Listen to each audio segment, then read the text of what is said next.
que eu tenho que cuidar, né? A Bíblia diz assim: não trateis mal, não maltrateis o seu próprio corpo. Ele também fala a respeito do casal, né? Qual é o homem que ama a sua esposa e você seria capaz de se ferir a si mesmo e tudo mais. Então, se eu sou responsável por um templo, né? Eu acredito que daqui a um tempo, não sei, nós vamos estar saindo daqui. O que vai acontecer? Nós vamos chegar com o dono do prédio, dono da casa, e vamos entregar, e nós vamos ter que entregar ela em bom estado, né? Aí, trazendo aqui ao lado espiritual, se você é templo do Espírito Santo, esse templo ele não é seu, ele pertence a Deus. A qualquer momento, a qualquer hora, nós vamos estar saindo dessa terra, ou pelo arrebatamento, ou também partindo para o Senhor. Nós vamos ter que prestar conta disso. Com toda certeza. Aí, o senhor já imaginou que eu sou um pensador, eu gosto de imaginar as coisas. Você já imaginou eu chegar diante do trono de Deus? João, o que foi que tu fez com o teu corpo? Eu estava com 130 quilos lá, Senhor, eu comia de tudo, mas eu orava, eu jejuava, né? Eu era um homem santo, mas eu não cuidei do teu templo. Quer dizer, que explicação eu vou dar para o dono do prédio? Pois é. A Bíblia diz que nós somos o templo do Espírito Santo e o Senhor destruirá quem destruir o templo do Espírito, ok? Quando eu não tenho essa preocupação em cuidar do meu corpo, é óbvio que o meu corpo pode estar com os dias contados. Eu posso reduzir a minha capacidade de vida, o meu tempo de vida, por não cuidar bem do meu corpo.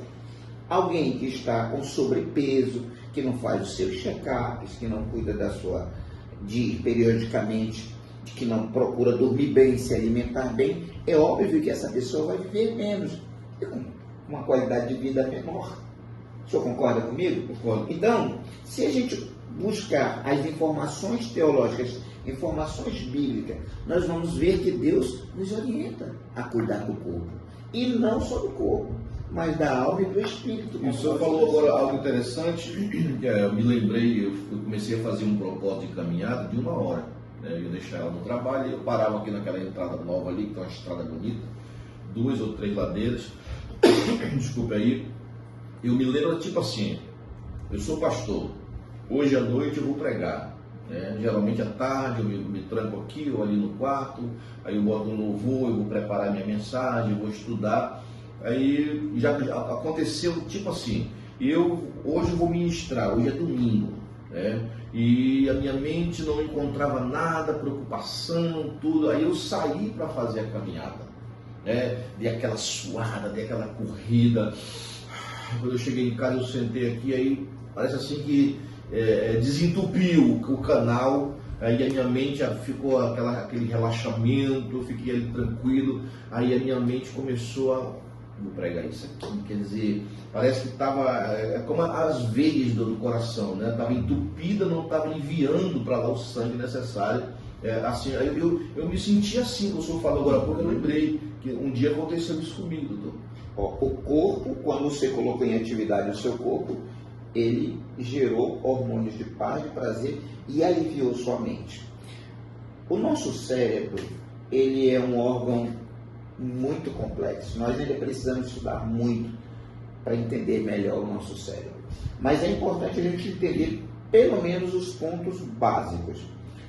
Eu costumo dizer que nós temos que ter responsabilidade com os nossos pensamentos. Entenda que o nosso cérebro, ele não foi formado, a função dele não é lhe fazer feliz, a função do seu cérebro não é lhe fazer o homem mais conquistador, mais vitorioso desse mundo, mais rico, mais bem-sucedido. Essa não é a função do cérebro. O nosso cérebro, ele trabalha para nos proteger. Essa é a função primordial do nosso cérebro. E ele defende isso com muita maestria. Eu acredito que é a primeira vez que eu estou ouvindo dessa forma. Sim. Que o nosso cérebro ele não é um produtor de felicidade, Não. Ele é um protetor do Ele é um corpo. protetor. Ele trabalha dentro dessa ótica. Porém, nós precisamos dominá-lo, controlá-lo. Por quê? Fale para mim. Imagina você ter uma semana inteira de trabalho e aí o seu dia de descanso é o quê? É domingo, digamos assim. Domingo, quando você pensa, tem uma outra atividade, algo extra que surgiu, tem que acordar de manhã. E aí? É aquela luta. Então fica aí, não sai daí, descansa. Já passou a semana toda. Essa é a função do cérebro, te manter nesta zona de conforto. E muitas vezes a gente chama de preguiça, não é aquela preguiçinha de não vontade, continua na cama. Continua. É o cérebro cuidando de você. É o cérebro cuidando de você, porque ele entende que se você estiver ali na cama, na zona de conforto, não sair para trabalhar, para estudar, você vai estar bem. Não, é isso. Você não vai gastar energia. O cérebro ele quer economizar energia.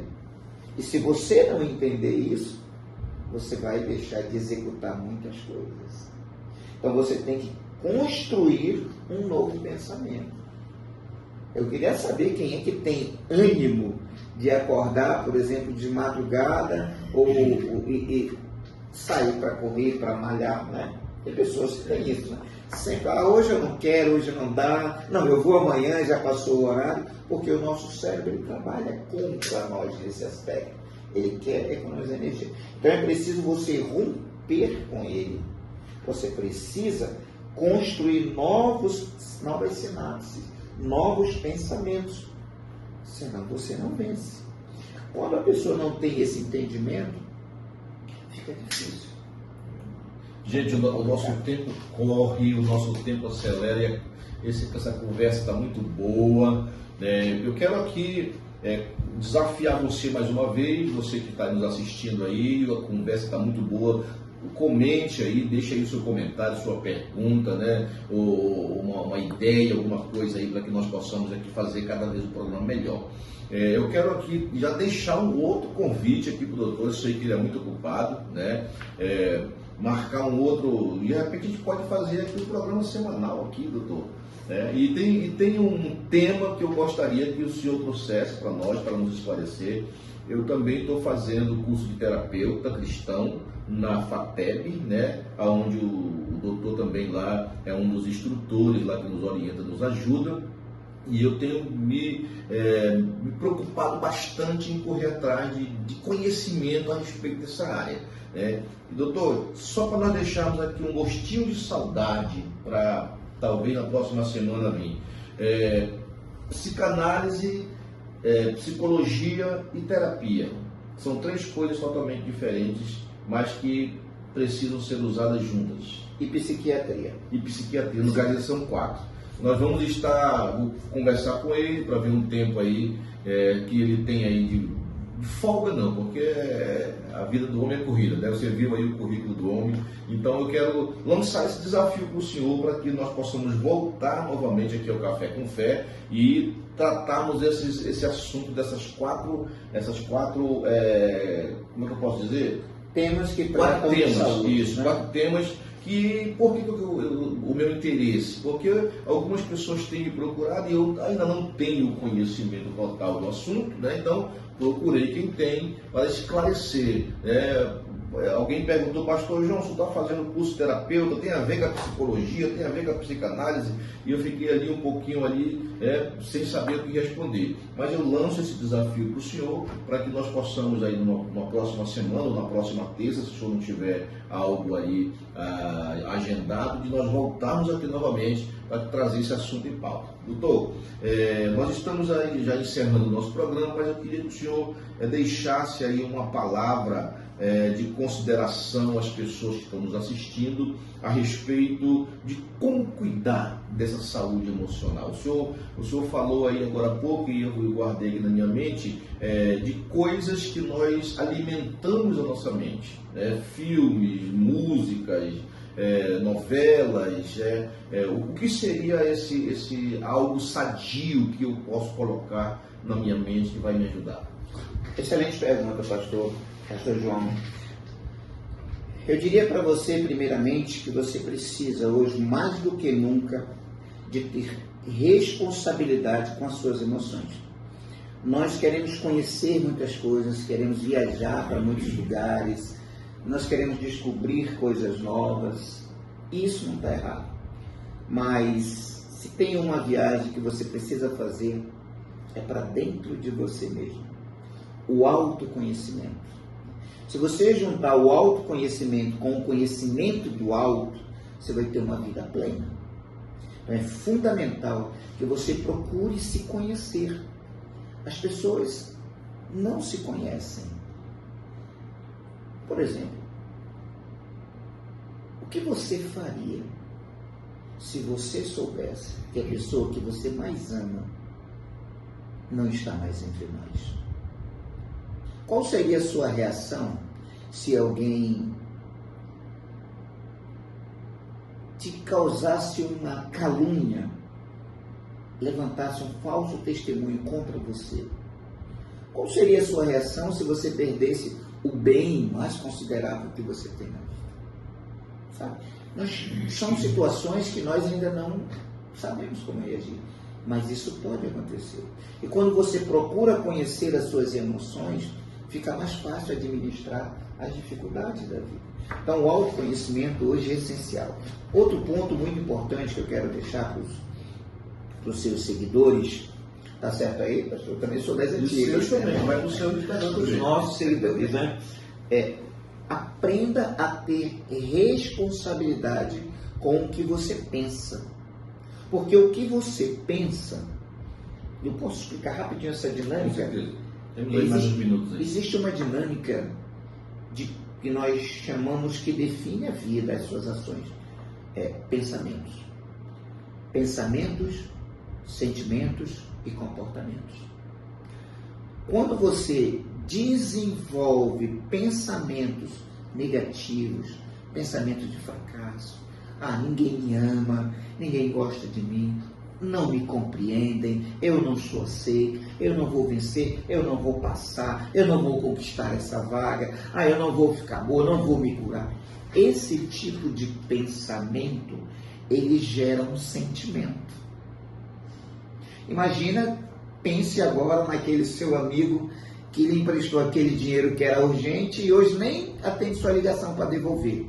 Quando você lembra desse amigo, qual é o sentimento que vem?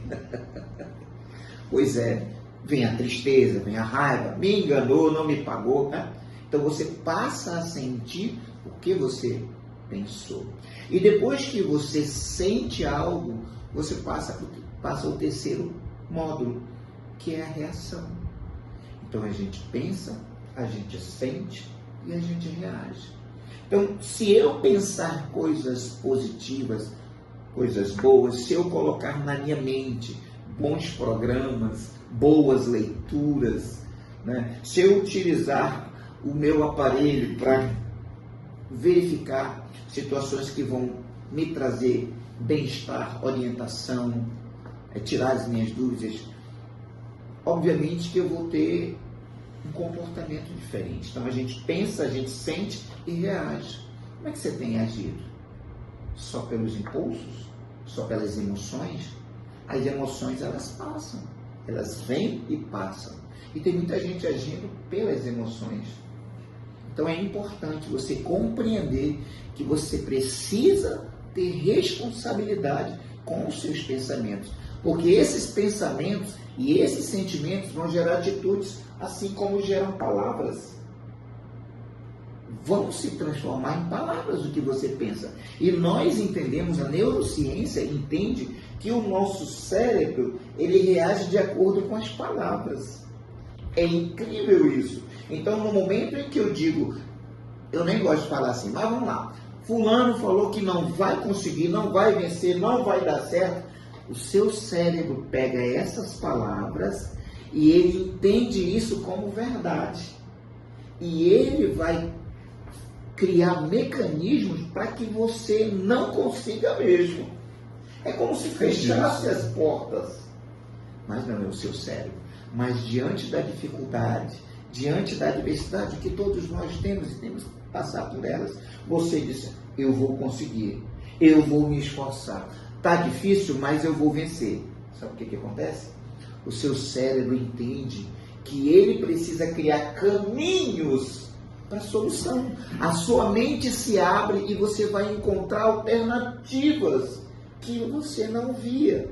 Ele vai trabalhar lhe dando ideias e novos caminhos. Incrível. Isso é fantástico. Então você pode sim ter uma vida emocionalmente saudável, seja usando a prática do pensamento, sentimento, essa regrinha que eu aplico muito no meu consultório. Então, a partir de hoje, tenha mais responsabilidade com aquilo que você pensa, com aquilo que você fala. Nós vamos vencer, mas precisamos acreditar, pensar positivamente. Eu estou aqui de boca aberta. É maravilhoso a gente ouvir, né, uma explicação como essa aí. E tem uma cena na minha mente, doutor, eu não sei se o senhor se lembra, numa Olimpíada, muitos anos atrás, que uma moça vinha participando de uma maratona, ela chega lá no final daquela estrada, né? E um dia desses eu assisti esse vídeo, alguém postou, e eu comecei a tentar imaginar o que estava na mente daquela mulher, mas a gente vai levar muito longe. Doutor, maravilhoso, muito obrigado pela sua presença aqui. Poxa, eu gostei muito de ouvir o Dr. Mário César. E como é que eu faço para entrar em contato com o Dr. Mário César? De repente eu preciso marcar uma consulta, marcar uma conversa com o senhor. Eu queria que o senhor passasse aí os seus contatos aí, Instagram, número de telefone, para os nossos amigos, nossos seguidores que porventura procurem o senhor para ter um pouco mais de entendimento a respeito do assunto. Maravilha. Nosso número direto de contato é o DDD 92 98484 1470. Corrigindo redes sociais, é psi.mário, tá? psi.mário. E nós temos formação teológica, eu preciso informar isso para você que está nos assistindo, que por que o doutor Mário, eu sou teólogo há quase 20 anos, então eu conheço um pouco da vida espiritual, do mundo espiritual. Porém, nós precisamos entender, como o pastor João colocou muito bem, que nós somos triúnicos. Nós temos problemas espirituais, aonde usamos as ferramentas espirituais para tratar os problemas espirituais. Certo? Certo, doutor? Daí tem um curso de terapia cristã, que é para atender as pessoas que estão sofrendo dentro do campo eclesiástico. Mas também nós temos problemas que não são espirituais, eles são emocionais. E a Bíblia nos mostra isso com muita clareza. Eu tenho inúmeros exemplos onde a gente vê homens totalmente espiritualmente muito bem resolvidos, fortalecidos, mas com problemas emocionais. Você quer o exemplo de um? Rapidinho? Moisés. Moisés era um homem que falava com Deus, frente a frente. Ele precisava ficar alguns dias, do encontro com Deus que ele vinha, precisava ficar com um véu, porque o rosto dele brilhava tanto devido à glória de Deus, que quem visse ele com o rosto coberto ficava cego. Então era um homem cheio de Deus. Mas ele também teve os seus descuidos emocionais. Por exemplo, quando ele demorou lá no monte, que ele voltou, o povo estava perdido, adorando um bezerro de ouro, e ele quebrou as tábuas da lei. Ele se descontrolou, né?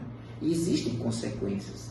Ele teve que subir novamente o monte, mas dessa vez o Senhor disse, agora você vai lavrar as pedras e vai subir o monte, mas você vai arrastar dela. Doutor, são consequências, né? Nosso tempo já estourou, estourou, né? Eu sei que está bom, nós precisamos marcar outros programas. E fica aqui o desafio ao doutor Mário César. Muito obrigado aqui pela sua presença, abrilhantando aqui o nosso Café com Fé. Nós vamos trazer esse tema aqui, tá? Psicologia, terapia, psicanálise e psiquiatria, né? O doutor vai trazer aí uma explicação sobre isso. Muito obrigado, doutor. É um prazer tê-lo aqui conosco. E você nos ajuda compartilhando, comentando e transmitindo para mais pessoas o nosso